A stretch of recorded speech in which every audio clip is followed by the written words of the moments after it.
may nakita kong bahay dito, napadaan ako dito. Tapos nakita ko yung bahay nila. Yan.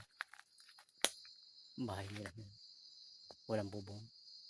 Pero may mga gamit sa loob. Silipin natin kung ano mga gamit yun.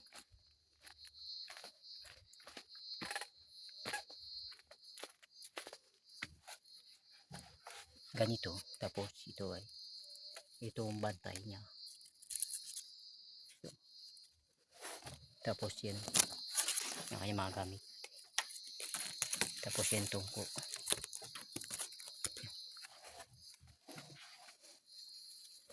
Tapos ito mga gamit nila. Yan. Ganun ang kanilang bahay. Ganito ang bahay nila. Mga gamit. Tapos ito. Kardil naman.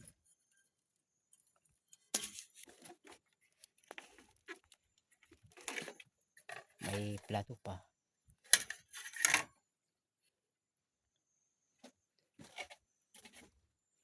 Tapos yung bubong. Tapos ito lagyan niya lang ganito. Tapos yung kanyang palupo. Yan. Tapos may manok siguro yan. Hindi. Tapos ito. Yung mga gamit. Kaya ganito sa kanila yung gawa ng bahay. Kaya maraming salamat sa inyo, Madlang People.